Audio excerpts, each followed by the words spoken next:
Greetings, Marsh here, and welcome to episode 24 of my Industrial Revolution 3 playthrough. In this episode, we are going to get some steel upgrades, as well as plan for carbide bricks. Enjoy!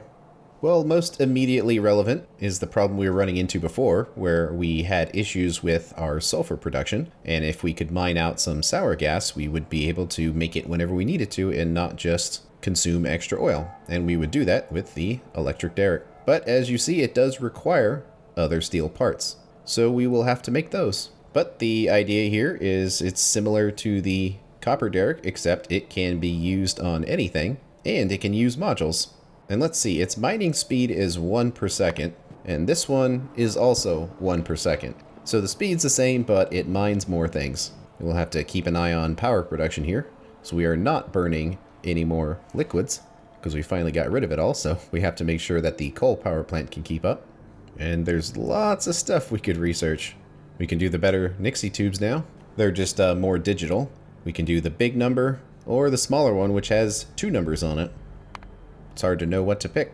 Well, definitely a good dump of resources is military packs, and that will require the explosive packs, so we'll have to see how that works. It's actually kind of a lot of packs, so you may very well run out. But that would give us access to steel magazines, steel cartridges, and grenades. So we'll do that for now, and also get the damage upgrade, because we do need to make all of these extra items that we're going to need.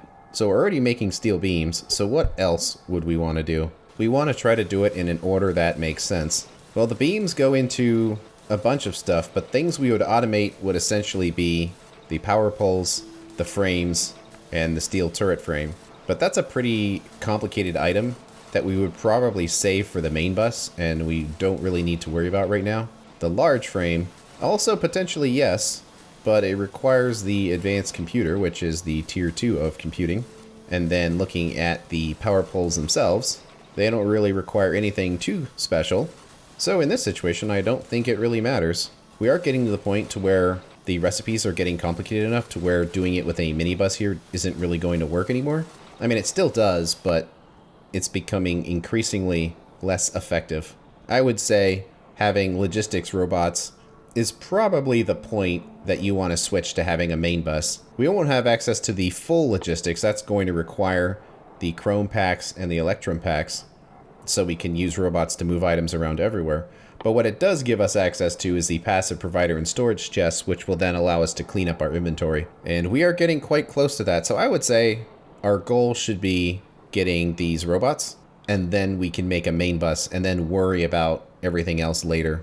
So in this situation, it's actually probably not really that important, the exact order that everything gets placed in. So before we had the beams and the pistons on one belt, so how about we kind of do the same thing? And we had 4 sets making them, so how about we do the same thing? It would be right there. We can switch the sides. And are the recipes the same? They absolutely are. And there we go. Now let's make a request for the steel pistons. And for now, we'll just have both steel and iron items in our inventory because we kind of need both of them right now. We're almost ready to make a steel derrick. Now we need to have the reinforced steel plates. And those, as you can see, also go into a bunch of stuff. But it would be mostly stuff we would handcraft at this point, until the main bus is ready to go. And is the recipe essentially the same? Yep, nothing changes except the material, which is awesome. So in it goes. We continue the belts, and there it is. Yet another request, and there we go. So let's make 2 of them. Now the first one, we can just plop in here.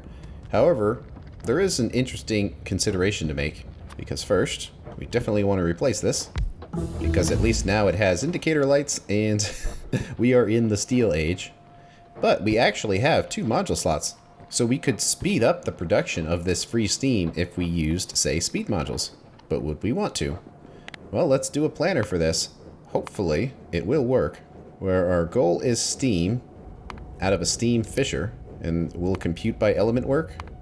Kind of. Because then can we come through here and make electricity from that steam? Looks like it, so at least for once it kind of worked. I say kind of, but not really. I don't even know what it's linked to. Well, I have to manually type the numbers in, but it works. So the steam derrick by itself will produce about 1.8 megawatts of power, assuming it's running at full speed, and on average it would probably be closer to half that. So how about we assume the half number, and that it would be 900 kilojoules. So if we change this to the electric derrick, it's still 900, but now it is actually taking some power away.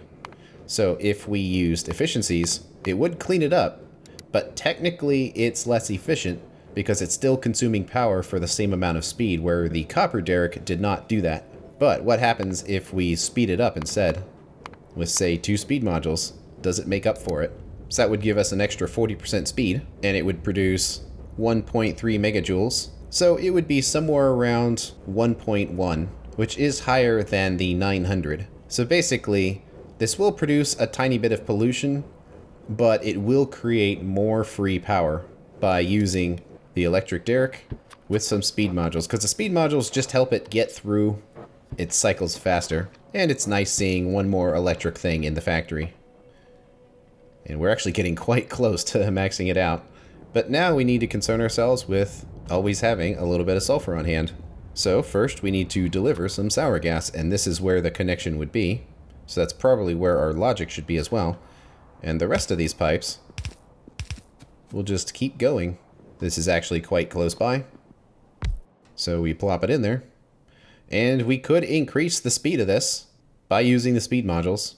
It would make it use more power. This is an unlimited resource, so we would just get more out of it with speed modules, and since it already generates free stuff, we probably should use the speed modules just to get even more out of it, because it's still going to run on a cycle, and the cycle is now 30 a second instead of 60 like it is with steam. So this thing actually will have a quite limited output. There we go, now we are making free sour gas. So we don't necessarily always want to have sour gas on hand, because the thing we're actually needing is the sulfur. So I would say there are 2 conditions to which we would want to put sour gas in the system. One is we don't have any sour gas, and 2 is that we are low on the sulfur. Well, we have a combinator here that we actually don't really need anymore. I guess we'll just leave this one in here, just in case we need to mess with this later. We'll put our 2 combinators in there, pulling in the wires. So 2 conditions. One is sour gas is low, let's say 5,000, green signal. And the other one is sulfur is low, say below 100, green signal. And both of those go into the pump, and both of them need to be true for the pump to actually turn on. So it's hooked up, and now we can actually hook up the production of explosives again, because we have an unlimited source of the sulfur. And we need a lot of it for this military research. In fact, we're almost out of the packs already. Even after spending all that time making them, they are almost gone. So it is a huge dump of sulfur to put them into these explosives packs. So if you ever have too much of it, instead of getting rid of the sulfur, you should probably make these packs instead, because of how dense they are. But we should see this start to operate soon, because we are about to be below 100 sulfur, which means this pump will turn on, and there it goes. There's not much back there, but it did turn on, and we are attempting to make more, but there's only so much. And in fact, I'm kind of wondering if we should have a buffer tank in here. Probably. Just because of how potentially slow that pump could work, to smooth out this logic a little bit. So put this here, and all it does is buffer up the sour gas. And now that we have access to these better tubes, we might as well try them out. So first we can try the big numbers, and they do use the smaller ones, so you could upgrade all of these numbers if you wanted to. And it's going to be identical to this. So we'll plop it in there, except now we'll use the big numbers. Working on sour gas. So they are easier to read, and they also do take up 2 slots instead of 1 like these other ones do. So whether or not you want to upgrade them is kind of up to you. And they are easier to read, so we might as well.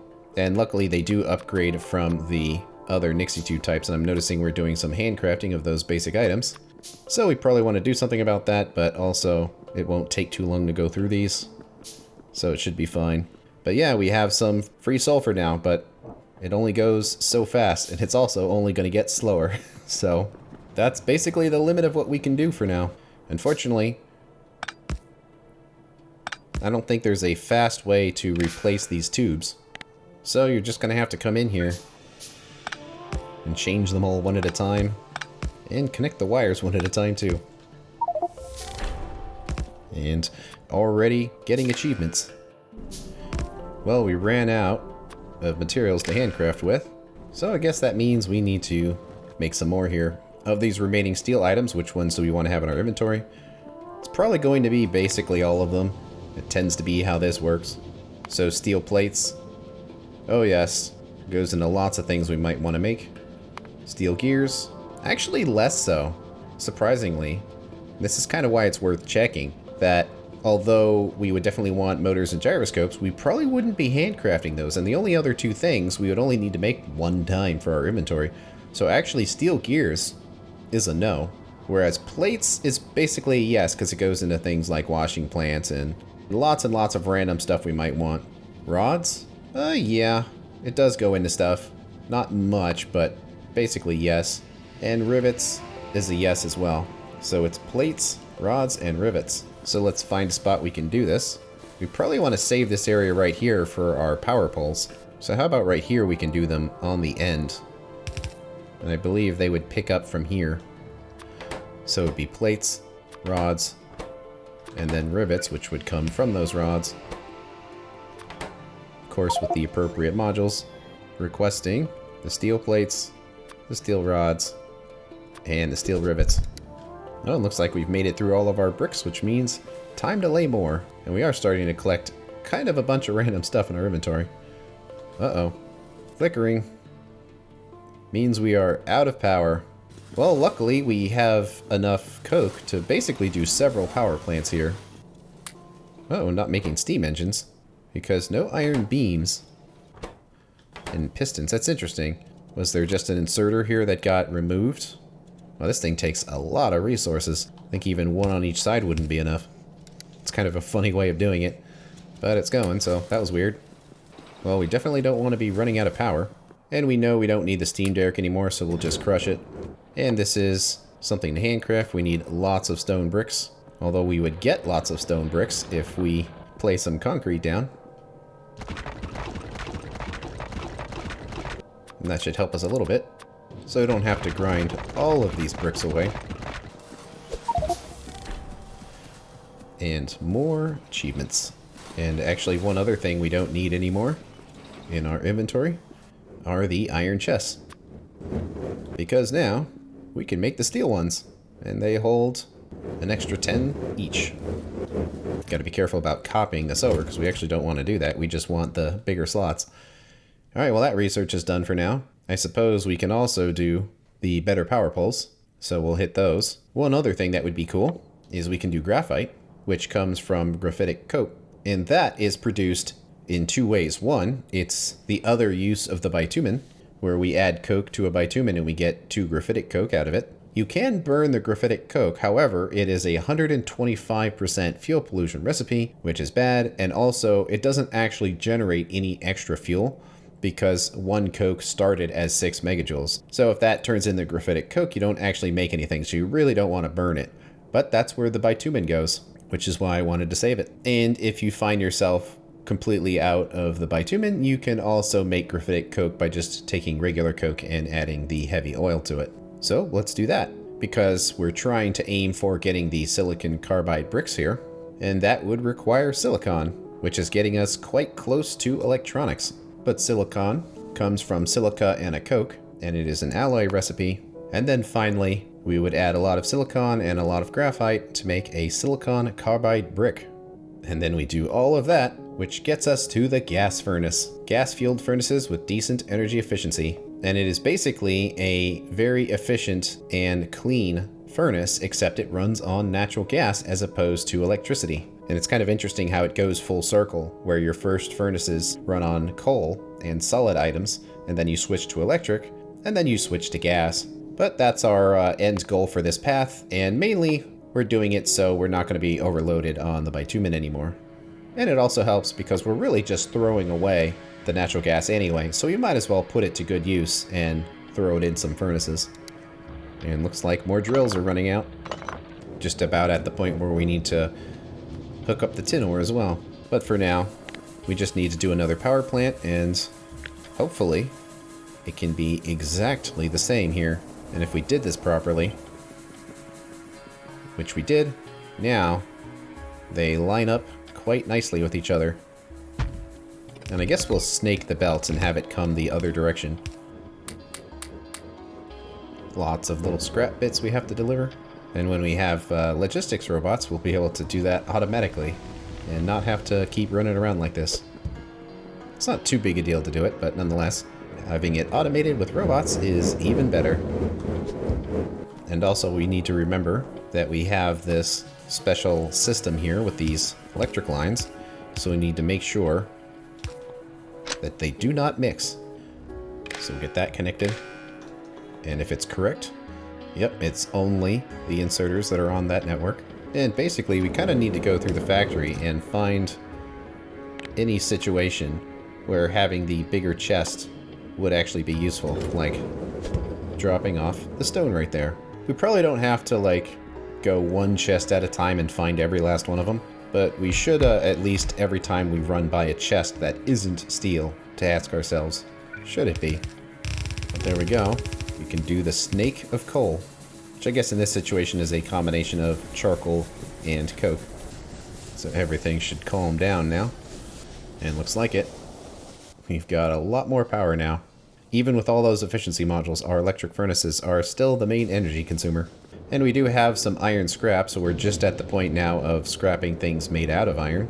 So we need some method to get rid of it. So we can just put an electric furnace right here, asking for the iron scraps. And there it goes. It's interesting how it's not using that side, but I guess it's fine. It's just we're not quite using the full output, which is okay.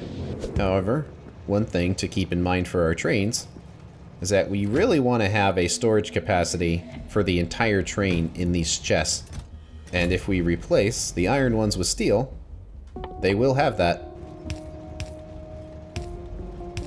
At least as far as our inventory holds out. And there's definitely another situation where steel would be nice. Ah yes, and we were replacing these Nixie tubes here. Most of them have been replaced. I tend to use these small Nixie tubes for when I need really big numbers. So when the numbers are small like this, you can just use the normal sized ones because they are easier to read. And this is certainly one where we'd want to have a bigger chest in there. Although that does change the numbers. So now this needs to be divided by 40. And it does also change this chest as well. Guess we could put all this bitumen in there and consolidate it, since we are just about at the point to where we will be able to use it. We kind of need to upgrade the train stations too. So let's take this down. Yeah, it doesn't quite unload all the cars evenly, but it's reasonably close. And we'll stop it for a second. We do need to have more miners in here, but I also don't want to rebuild this entire thing. So I will leave it. My intent is to wait until we have a wall protecting the entire factory, and then we can remove these walls and then fully cover this mine. So for now, we'll just let it operate. As long as it, on average, can hold out, then it's fine. And it seems like it is doing a decent job. It does look like our tin ore is running out. So that's one more thing we should probably have ready to go for when these mines are done. And it would come in through here. And then it would be one of these two mines. Not sure which one would be better. Probably the smaller one, just to get rid of it sooner. So it would come probably along here. So in other words, it would basically be a straight line. And that is fantastic. Let's put those on yarn. It's actually a quite small patch, but I'm fine with that. That means our 6 miners get the job done. Okay, so that'll be waiting for us. And why aren't those last 2 labs researching? Oh, it's just out of red packs. And that makes sense because we have slightly more labs than we have production. So if we do enough research, eventually they are going to fall behind. And since the red packs are closest to the labs, they are the first ones that run out. We just kind of keep going down the line and taking care of stuff we need to. Well, now we can upgrade to the medium steel poles. The recipe is similar to the small poles, but it requires twice as many items.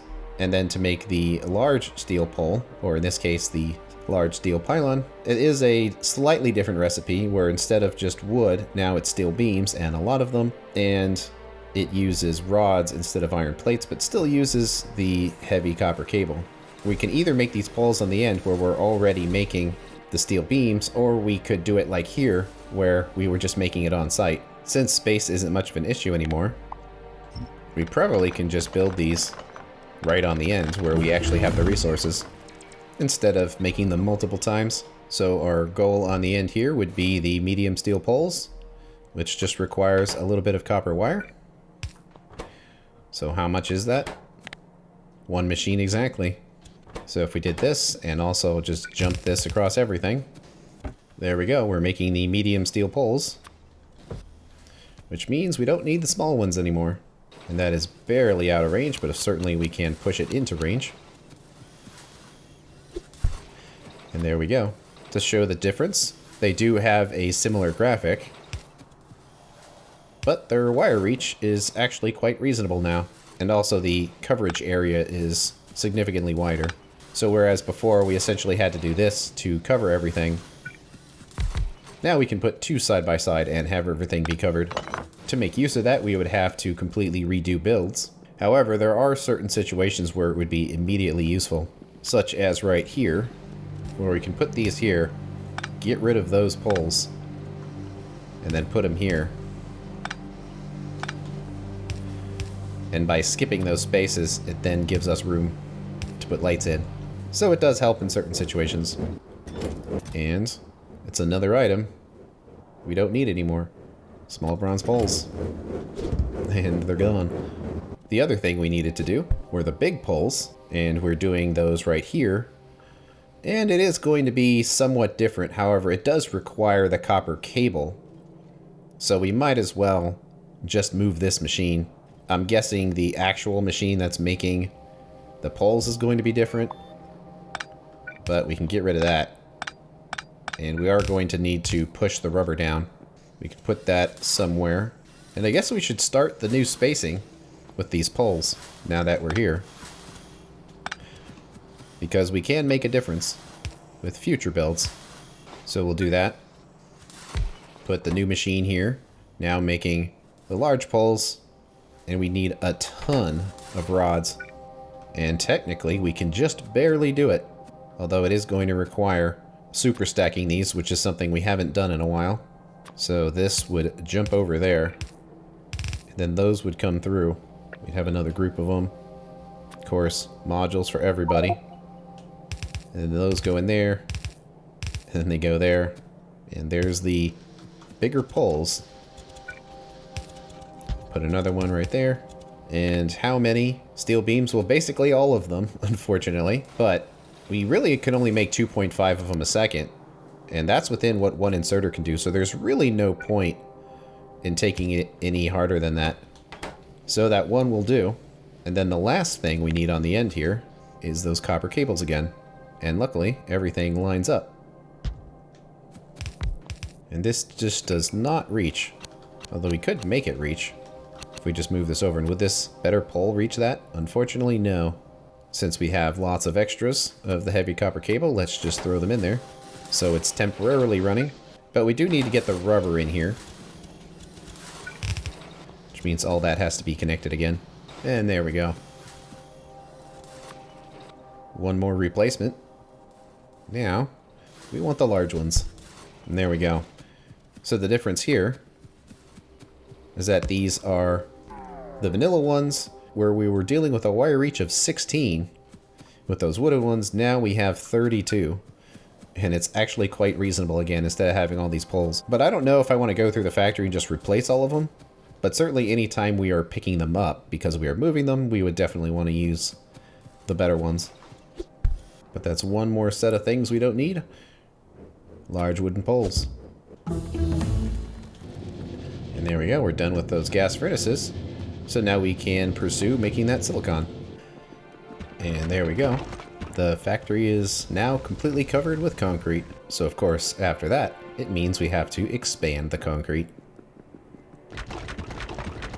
Well, one other thing we can do before we start working on making that carbide is we could upgrade our weapons again. And this is actually the first use of plastic going into the steel cartridges. And notice how it goes from needing 1 plate and 6 pellets to 2 plastic and 8 pellets.